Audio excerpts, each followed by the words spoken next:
At Sierra, discover top workout gear at incredible prices, which might lead to another discovery. Your headphones haven't been connected this whole time. Awkward. Discover top brands at unexpectedly low prices. Sierra, let's get moving. This is Optimal Relationships Daily. Does marriage always have to be the end goal? By Marc Katz of evanmarckatz.com. Quote, Hi Evan, long-time reader, first-time writer. I feel like a lot of your advice and posts revolve around a central concept that marriage is the end line, the goal, the thing that everyone wants as a goal to long-term dating. But what if it isn't? My boyfriend and I have been together for 10 months. It's going fabulously, and both of us have pretty much decided that we don't believe in the institution of marriage. Neither of us wants kids, which makes this conversation a bit easier than couples who do want kids, granted. But we do believe in the value of having a long-term partner / teammate / lover in life. This view jibes with our way of thinking. We're both independent, and putting something on paper and tying things up legally like that makes us both think that something, that special spark we have, will make it wither up and die. So my question is there room in your community for a view of love like this? And why does everything you say always have marriage in big bold letters as the metric to success? I enjoy your writing and your insights and humor so much, but I feel like this is an area where we don't jibe, and it frankly kind of alienates me from a lot of what you say, as this is not my own end goal. Having lasting love? Yes. But why is the ring / paper so important? How / why is that proof? I don't think it is. I'm wondering if you have other readers that might feel the same way as I do. That is, the whole end goal equals marriage thing seems a bit too, conservative, unimaginative enough for a modern era. Thanks for your thoughts on this. Joanne. End quote.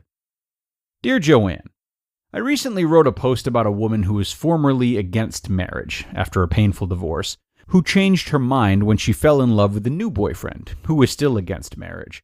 I outlined a few of my thoughts there and encourage you to read it. But your question is a good one, because it gets to the heart of what frustrates me about writing a blog that is probably going to reach 10 million readers this year. No matter what I say, no matter how spot on, no matter how many people agree with my worldview, there's always going to be someone who disagrees. And not only disagrees, but feels personally indicted that a public figure is publicly disagreeing. Understandably. Nobody wants to have his or her worldview taken away, challenged, or questioned. My answer to those semi-frequent loud dissenters is usually the same. If my advice doesn't work for you, then you can ignore it.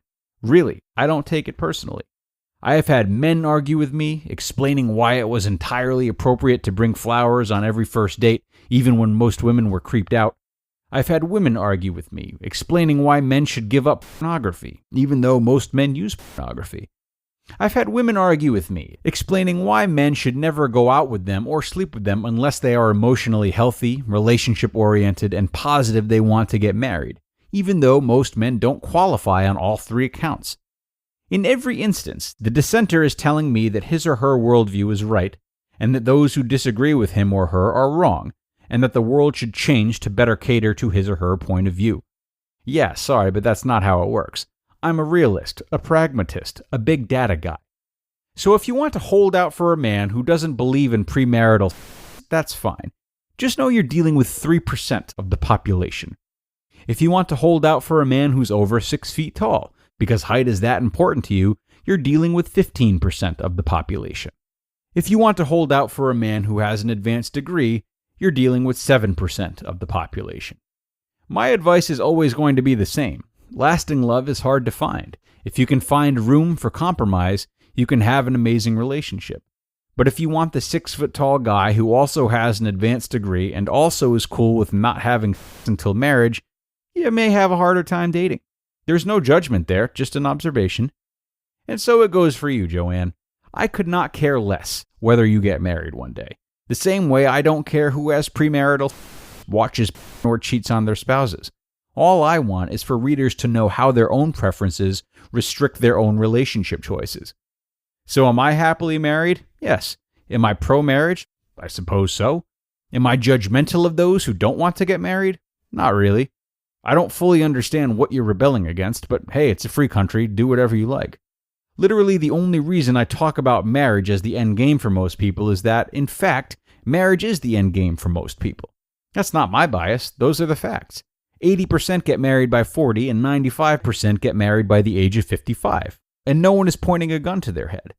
While views on marriage are changing, younger generations view it as less important, it is far from obsolete, and you will find more marriage-oriented men on the market than 50-year-old relationship without a ring men. However, if you found one and you're happy with your choice, I sincerely wish you all the best. You just listened to the post titled, "Does Marriage Always Have to Be the End Goal?" by Marc Katz of evanmarckatz.com. So as Mark said, everyone, he tries to speak to what the majority is interested in, removing his personal preferences from it. And for those who have different ideas or preferences, you are of course entitled to your feelings, but you will inevitably run into more people that disagree with you than agree.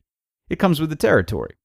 Understanding this from the get-go is important, as you can either try to argue, protest, or inflict your opinions upon others, or you can see it as an opportunity to practice living in harmony with those who feel differently and be open to their ideas as you'd like them to be open to yours. See what I'm saying? I think that's a good note to end on. So with that, I will see you tomorrow as we move towards the end of the week and start focusing more on parenting specifically, where your optimal life awaits.